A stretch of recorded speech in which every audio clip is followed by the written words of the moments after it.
And I think we are live. Yeah. All right. Hello, everybody in the internet. This is always a little strange because there's a delay. So, it takes a second for people to actually hear us saying hello to them. But all right, welcome in anybody who can join us live today. And if you are watching this on the replay, welcome to you as well.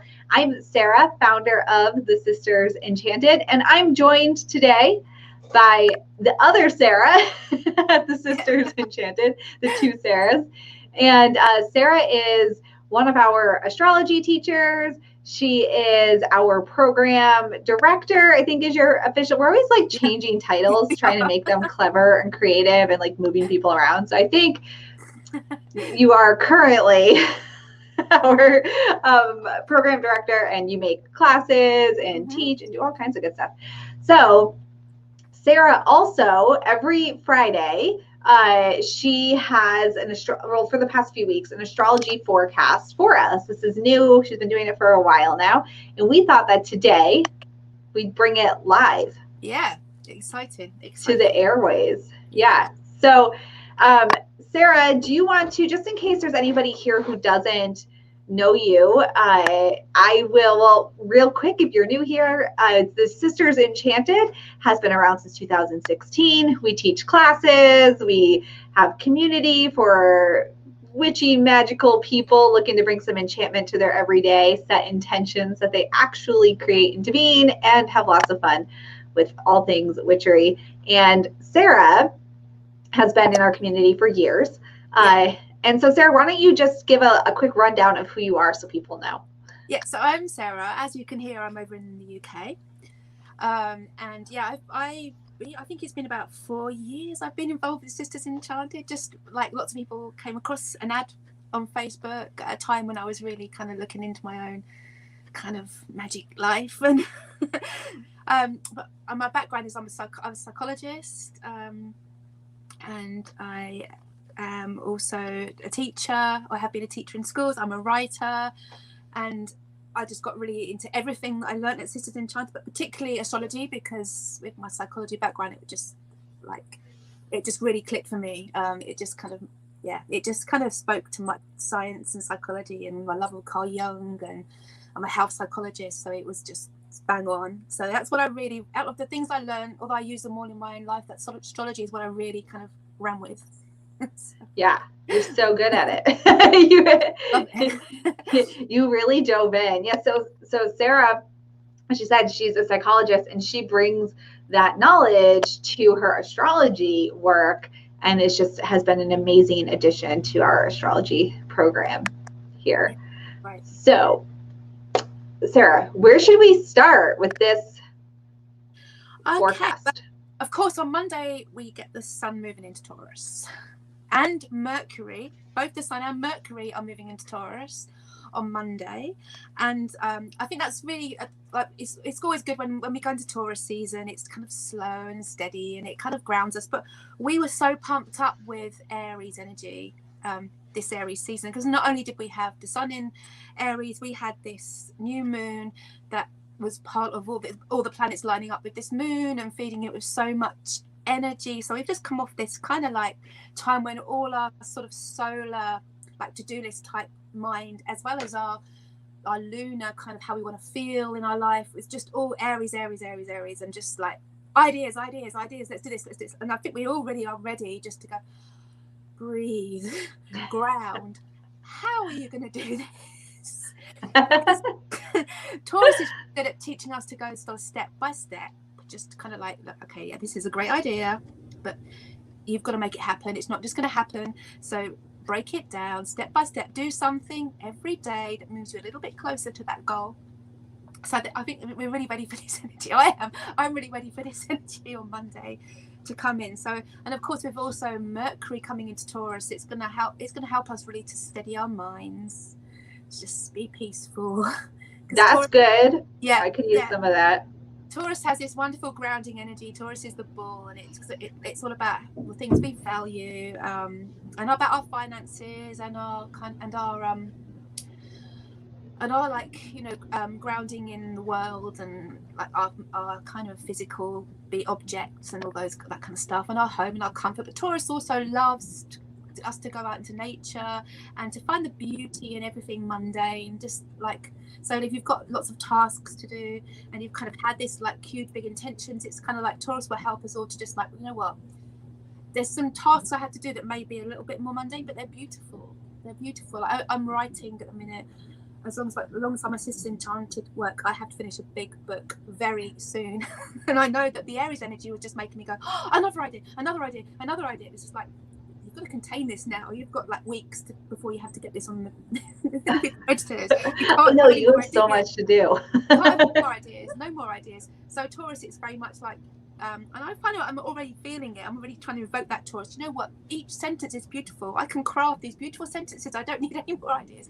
And that's very much Taurus energy. You might kind of like find the ideas exciting, but some of the kind of day-to-day work and getting things done a little bit more less so. But you can find the beauty in them, and that's very much Taurus energy. So Taurus Sun, Taurus Mercury. Mercury from Monday. So that's exciting. We started the Sisters Enchanted as our 5th birthday during Taurus season. Yeah. I have a Taurus midheaven, and all from my youth, I was really, and when I first got really into astrology, I was like, why have I got that? That's really boring. I've got Sagittarius, Sagittarius Mercury, Sagittarius Sun. I want something like Scorpio or something interesting up there, or Aquarius. But I've really learned to grow into my Taurus midheaven now, and just that kind of like, you know, just it's all about just finding that kind of like beauty in everything. It's Taurus is one of those signs that makes a lot of sense to me, though. A Taurus midheaven. Well, just in what? Well, I want to say I know you pretty well, but I don't feel like I don't know you that well. I mean, I don't know you in your personal life that well. You know, I know you, the part of you that I know, I feel like I know well. And that part, what I see here is you take ideas and you make them beautiful and expansive, and you break them down so that people can understand them, and you ground the ideas in what's relatable rather than just this lofty idea. So I can see how that would. Thank you. Yeah, I think that's something like, thank you. That's something that I think I have grown into, and I have really learned to appreciate. That kind of like, you know, Sagittarius has all this, as you know, because you and I are both very Sagittarius, all these ideas, and you do need something to actually break those down and ground them and make them understandable and relatable. And that's Taurus. So all of us coming off this wonderful Aries season full of new starts and excitement and intention, Taurus is going to really help us to just get that work done, with Taurus Mercury too, to like get that steady mind that we need. We need some of that around here, especially with you and I. Sarah and I come up with like class ideas, and we're just like bing bang boom. Here it goes. I know, but it's not all super calm this week, because on Thursday Venus goes conjunct with Uranus, both in Taurus, so we've still got that nice Taurus calmness, but as we know, Uranus comes along, and you know, this is that planet that brings us sudden change, unexpected turns, things that we might not kind of want. But the great thing about knowing what's coming up in astrology is we can use the energy, and we can help direct it, we can prepare ourselves from it and direct it. So Venus conjunct Uranus, that could shake up things to do with love and money, or both. So it's the planet of rebellion, and it brings about this sudden change. So if you're in a relationship, or anything like a work relationship, because it's to do with money as well, or a love relationship, romantic relationship that you feel is perhaps a little bit tedious, be careful, because if you just try and you might really feel like, I'm going to make some sudden changes here, and I'm going to do something way kind of like different, way unexpected. So just be careful before you do, that you've thought through the repercussions that might have, because of course it's not, when we talk about transits, it's everyone feeling this energy. So if other people are also feeling a little bit kind of like, oh, things could change, things are feeling a little bit unpredictable, and you come in there and go bam, they might not respond in the way you want them to. So, my goodness, that's so good to know, because I am like the queen of random financial decisions. Yeah. I'll just show up and be like, we're doing this now, without running it by anybody or thinking twice about it. Be careful for the next kind of 6 weeks. Be careful before you do anything erratic. Think, like, if you spend a lot of money, like, can you afford it? I mean, it's the sort of season where we all might think, well, you know what, I'm going to go out and buy that new car, I'm going to buy this, I'm going to buy that, I'm going to spend loads of money on expensive crystals because it's cool, I need them. And then it's like, oh yeah, but now I haven't got the money for things. But also, like, if in a relationship you feel like you need to like shake things up a little bit, like we've all been in lockdown, we've been with the same people for so long, and I'm sure a lot of us are feeling like, I need a bit more excitement here. But maybe go to a theme park together if they're open, or try something else that's different and exciting rather than trying to shake it up too much. Unless you are happy for that relationship to end, if you're in a situation where you feel like this is what I love about astrology, is that like I think like there's this, some people think like, that astrology is, probably nobody watching this right now, but some people probably think it's a whole bunch of hogwash, and just like people trying to predict the future. But I think what's so great about it actually is that it makes you mindful of your actions. So what you're saying is that when you're feeling like just, throwing everything out the door and making sudden change, like how else can you get that that like energetic, crazy fulfillment? Like ride a literal roller coaster instead of turning your life into one. Exactly, and that's what's so helpful. And I look at, I so write this, and I love that. But all before that, I was always looking at these transits because it does really help you understand, like, why am I feeling like this? And like, it's because of Uranus. This is going to last 6 weeks. I don't want to bulldoze everything down. So after these 6 weeks, I haven't got this. So I'm just going to like find another way of like using that energy, and expressing that energy, because quite often it does need to be used. But we can, if we know what it is, we can direct it, or we can understand it. Or if somebody comes at us, like I always talk about how my partner is so Aries, so very, very Aries in so many ways. And I kind of like, if I didn't know astrology, I don't know if we'd still. I can just say, you know what?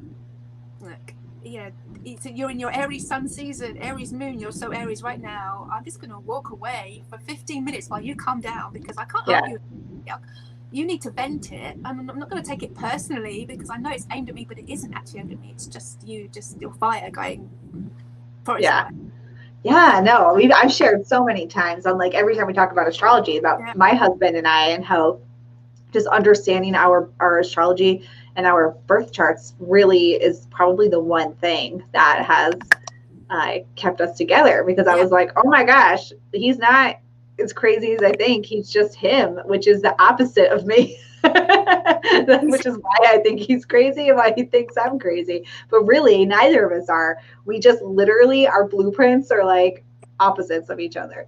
That's exactly it. That's exactly it. So be careful then for the next few weeks. Be careful if you get some urges to do anything rebellious around love and money. But also, Venus loves art and creativity, and often with times we forget about that with Venus. We concentrate so much on the love aspect. This is a really good time if you're artistically minded, or if you've got creative projects or anything like that. This is a great time for you to use that Uranus energy and discover your own unique style. So if you are wanting to go down art projects, or you want to become an artist, or anything to art, music, poetry, this is a really great time for you to explore your style.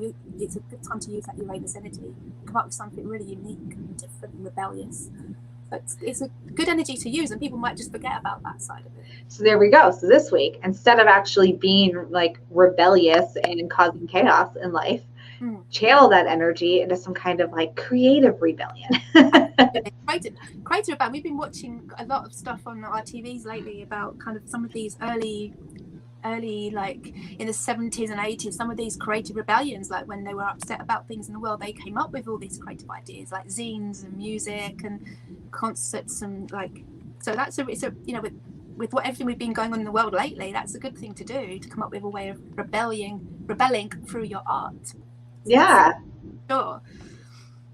So then the last thing really to bring up, I think the main highlights of this week, is that on Friday then Mars enters Cancer, which is kind of an interesting place for that planet of fire and motivation to be. So we might find during, again, for the next 6 weeks or so, that we feel kind of motivated a lot by our emotions and by our intuition, which is great on one level, but also that can cause us to be kind of like when we think about fire and water, like Mars, the planet of fire in watery Cancer, we could get some boiling up energy here, where we could be kind of motivated by our emotions in quite a kind of like strongly willful way. So again, be careful. We might be very motivated to nurture people, and that's all great, and kind of like using our intuition and our emotions to drive our behaviors and to drive our motivation is great, but just being a little bit careful if you kind of like get a bit hot-headed and use that energy to motivate yourself. You might get into some sticks. So yeah, you might find that goals and plans are influenced quite a lot by mood swings. So if you've got this lovely Taurus energy, we're trying to like go step by step towards our goal. Just be careful that you don't kind of one day just throw it out. Yeah. That could be your Mars in Cancer being a little bit. Oh my goodness, I have to remember this week because all of this. I need to clear my throat. Oh, I took out the mic that did the earpod that did not have the mic on it to do that. So I still coughed right into the mic.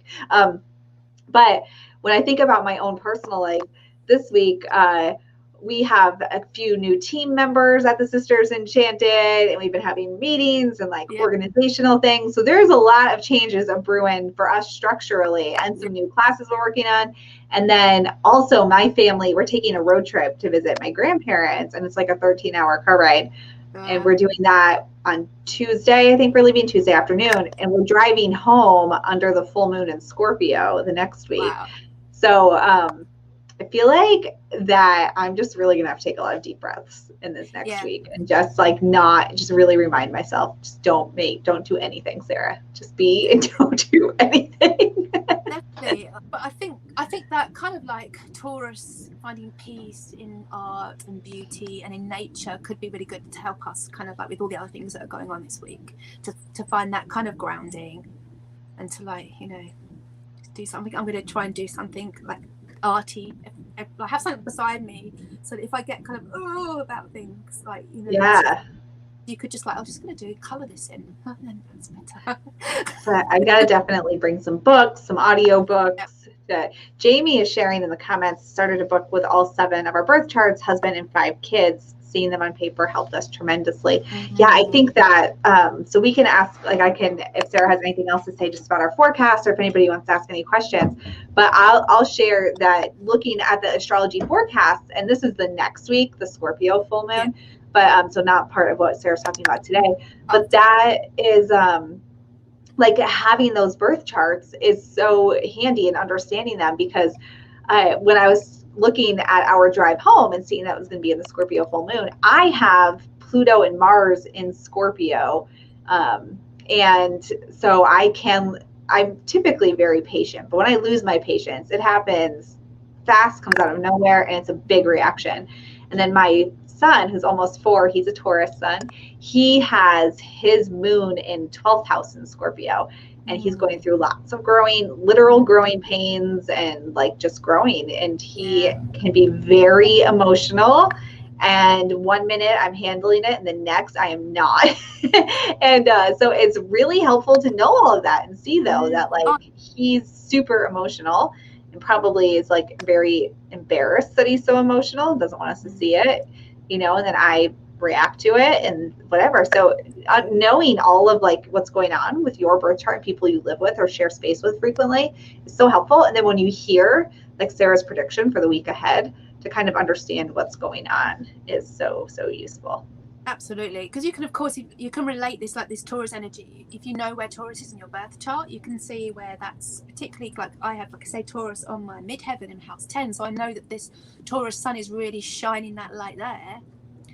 And I really need, at this point in time, to use that energy just to kind of like, maybe have a month off big ideas and just see the ideas that I've already got take shape and take that sort of step by step.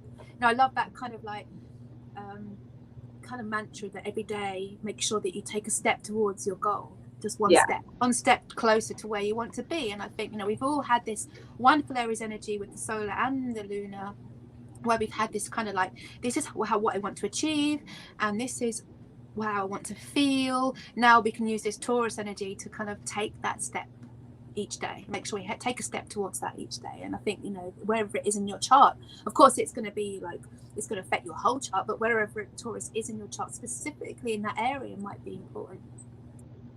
Yeah. I don't know off the top of my head where Taurus is in my chart. I'd have to pull it up. Probably don't need to take time doing that at this moment. I'm trying to think. I don't think that I don't think that most of my, well, I have 5 things in Sagittarius, 1 right on the edge of the Capricorn, and then those 2 planets in Scorpio. And that's pretty much my whole chart is like that one section. And then a couple, my moon and Jupiter are in Aquarius in my 8th house, and everything's like crammed between my 5th and 8th house in one corner. Have a lot of that all in sort of 3 and 4, like loads of things in 3 and 4. Though Saturn is up in house 10 in Taurus, so that's kind of like a big one. But where my responsibilities lie. So my Saturn is in Sagittarius in the 6th house, where it doesn't want to be. We all fear where Saturn is, because we kind of like, Saturn brings us those, what our responsibility in this life is. And it's like the school teacher, I always say in a reading when you get to Saturn, like it's like that school teacher that kind of, you're going to say, oh miss, you see, I didn't do well in that exam because someone behind me was swinging on his chair and kept making a noise, and the window was open, it was a breeze, and it really put me off. And then she says she didn't do well in that exam because she didn't revise. It's like, what have you achieved and what have you not achieved, and why? Your responsibility, not everybody else's responsibility or the world's responsibility, yours. And often we fear that because we kind of think the things we're responsible for, we can be, but you know, we don't want to mess it up. So it can be quite, I think often we kind of find in our charts, like you say, Saturn doesn't want to be there. That's very, very normal. Yeah, Jackie says the headmaster with the big stick. I should, in our comments, we had Danielle, Christina, and Anna in here a little bit. They're all part of Team TSE. Jackie is one of our community members, and she's been around forever. And I know Jackie's an astrologer as well, so she loves catching the astrology chats. But yeah, so okay, so to recap, the sun is moving into Taurus. And Mercury. We know Mercury is short-term travel, communication. And logical thought, logical thinking as well. Yeah, people only talk about Mercury when it's retrograde, right? Mercury is really important. It's so important. Yeah. When people come to me and say, oh, can you tell me about relationships or about how I'm getting on with that person? Mercury's the first thing to look at, because Mercury is how we communicate and how we perceive other people's communication. So if you have a Mercury in a different attunement, so particularly elements, like different elemental attunement. So if somebody has Mercury in, say, in water, and you have Mercury in fire, well then you're kind of like, you're motivated to by your own kind of assertion in the world and your own passions and those kind of things, and they are motivated in their communication emotionally. So you might kind of miss their emotions, and they might see you as being a little bit egotistical and full of yourself. Yeah. And that can really kind of mess up relationships. When one of the easiest ways to fix relationships is to say, look, communication isn't working because you both have such different Mercury, so you need to just understand that person's emotion, or that person's communicative needs are different to yours. And then you can really, like, Carl Jung used to use astrology charts all the time in his therapeutic work. I think, if I was like a marriage guidance counselor, for example, one of the first things that I do is look at Mercury and just miscommunicating because of this, fix that. Yeah. And that Listen, I've been in marriage counseling. We went, and I will say that learning astrology from Anna and you and Nick helped me with my marriage way more than my marriage counseling did. Way more. When you talking at Venus, when you look at Venus, my partner loves to cook loads of food. During lockdown, I kind of like have bloated because he's just, the way he nurtures people is by cooking amazing, like restaurant quality food. And obviously when he was needing stuff to do during lockdown, that's what he was doing. And it's just like, he loves to do it. He loves to have visitors. He loves to cook these amazing meals. So that's his way of nurturing. So, his Venus is in water, and that's what he does. Whereas it's, in Earth, his Venus is in Earth, and that's what he's doing. He's doing something very practical. Whereas if you had a Venus in air, you might need to be told that you are loved.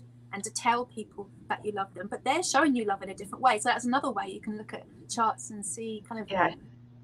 It's so good. And when you know all of this, and forecasts like the one that Sarah's giving you are so much more useful. That's the thing that, like we always see these, and even with Mercury and retrograde posts, which it's not going to be, it's not, but we, as I was saying, people only talk about Mercury when it's retrograde, and they'll say like, well, this retrograde is about this, this, and this. And like, yeah, that's a generalization as to what it means. But if you know where it is in your chart, what it's hitting on, it's 1,000 times more powerful than just the generalized message.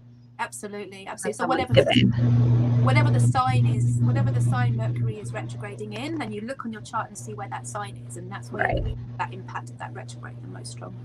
Yeah. That's why, like when we talk about like new moons and full moons and whatnot too, we always say, well, look at what you have in your chart, because that's what is going to be relevant. You know, it's what's going to be most relevant for. And if you don't know, of course, the generalizations, that's what they're there for. They're generalized, like this is like the general atmosphere, but to know very specifically how these astrology forecasts, whether it's ours or it's somebody else's forecast, you know, knowing your information is really helpful. Absolutely. So we have a question. So Sarah, you're probably not prepared for this. So we'll see if maybe you can riff on it though. Vanessa is asking if we know anything yet about Pluto in retrograde at the end of the month. So Pluto in retrograde, so my Pluto is with Mars and Scorpio. So so Pluto retrograde. So that's kind of like, just like Mercury retrograde, because we always talk about Mercury retrograde and we don't talk so much about the other planets, but it's exactly the same thing. Pluto in retrograde makes us kind of like look deep within ourselves, and particularly in Pluto, that's a really good time for shadow work like that, because Pluto loves that real deep transformation. It's a planet of deep transformation and kind of like rebirth, like the phoenix from the ashes type of transformation. So I would say that's a really good time to look in to yourself and think, maybe look at, like we say with Mercury, look at things in a different way. So like, you know, this is what I'm doing, this is what I think I'm doing in terms of my growth and my transformation, but what am I missing? What am I not wanting to look at? Is there anything that I'm just focusing on because that's comfortable? Is there anything like Scorpio? Pluto is like the ruler of Scorpio. Is there anything that I'm avoiding because it's very deep and it's going to involve a deep sting in myself? Because we can use that energy, we can turn that retrograde deep into ourselves, and we can look at ourselves in a different way, just like we do in Mercury retrogrades, but in terms of our transformation, in terms of going even deeper, I think, and then using that for real deep shadow work and that's going to lead to real transformation, really huge transformations. Retrogrades are really good; they're good opportunities for us to learn the lessons. So it's not something to kind of fear, I don't think, retrogrades. Is that answer, Vanessa, or did you want something else? No, I think, well, I'll see if she says anything else, but retrogrades are an amazing opportunity. Opportunity. Absolutely. Yeah, you can grab a free birth chart, astro.com, ASTRO. Astro.com is a good place to start for a free birth chart. Yeah, you can be born with planets in retrograde too. Be born during some of them that are retrograde half the year. Like there's some planets that are retrograde for basically half the year every year. And those bigger, like the slower moving planets. Yeah. So it's pretty common to have planets that are retrograde on your birth chart when you're born. It is, and that often means that whatever kind of that planet, however that planet is kind of is placed in terms of houses and signs, it can quite often mean that that's felt even deeper for you. So like if you had, say, Mercury retrograde when you're in your birth chart, it might mean that you are a really deep thinker, but you might struggle to kind of bring that out, to be able to kind of articulate those thoughts. Yeah. Quite often how that shows up in a birth chart. Yeah. Oh, so good. So again, I was recapping, then we got sidetracked. The Sun and Mercury in Taurus. And then I've already forgotten the other events, Uranus and... Uranus and Venus conjunction, shaking up love and money. Towards the end of the week. And was there a third thing? Mars in Cancer. Right, So Mars and Cancer. it's going to be great in terms of driving our motivations through our kind of intuition and our emotions, which is a good thing, but just being careful that they don't boil up too much and make us kind of, you know, a bit kind of rash about things again, and we don't want to be motivated by being too hot-headed. I'm pulling cards for us. Wait till you see them. Sarah, do we have the notes for this to put on the blog? Do you know? We do. The blog sort should already be cool. already done. So yeah, the notes will be on the blog for sure. Yeah, on our sistersenchanted.com/blog, you can find the written version of this. So if you want to really read it and take it in, I pulled us some cards too for the next week. We got the King of Swords. That makes sense. Logical thought, being sensible with your thoughts. Yeah. The Five of Pentacles, which makes a lot of sense with that. Don't go throwing your money out the door and finding yourself in a pit of financial despair. And then Justice, where is it? Which I think with that Mars in Cancer, that makes, because like with that, you know, when you add fire to water, it can boil, you can be hot-headed, you know, like coming back to what's really at stake here, what's really happening. And that we don't find that sense of balance and that sense of justice by freaking out at people and letting that water boil, that inner emotion boil. Exactly. Yeah. And Mercury's in Taurus, so it's, like I said, it's a really good time to sort of take that time just to take a deep breath and reconnect with nature, reconnect with something beautiful, reconnect with art, all those good stuff, and that will help everything else. Well, cool. Okay. So if while you're out getting prepared to reconnect with art and nature, Sunday, Anna's not on here right now, but Anna and I, she's one of our astrology teachers and the co-founder of Sisters Enchanted. We are hosting at 1 p.m. a free class. I just put the link in the comments. And it should be on YouTube and on Facebook. So you can register for that. We're talking astrology for health, wealth, and relationships. So we're going to talk a little bit more about the sixth house, a little bit more about Jupiter. We're going to talk about Mercury a little bit in that class. So definitely check that out. The link says Birth Chart Basics, which is another free class we teach, but this one is different. It's health, wealth, and relationships that we are specifically talking about. I just reused the link because, you know, I'm a fast moving Sagittarius who probably needs some Taurus in her life. Some more like slowing down Taurus. So I'll need to seek that out this week. Anyway, all right. Well, thank you, Sarah, for it was fun joining us. Yeah, and we will, if we get good feedback, which we have good feedback, we can certainly do these again and figure out, you know, how to bring more of this astrology goodness to everybody. So I hope to see some people on Sunday in the free class, and I know we'll have Sarah back again live to chat the forecast because it was fun. It was. All right. Have a good cool. weekend. Yeah, let me end this, Sarah. I'll still be on with you after I end it, though. We'll just be off live, so you don't have to like ditch out. All right. Okay. Yeah, I guess we're gonna end there. Have a great day, everyone. Thank you so much, and thank you, Sarah. And I'll see some of you in the free class on Sunday. Okay. Bye. Bye.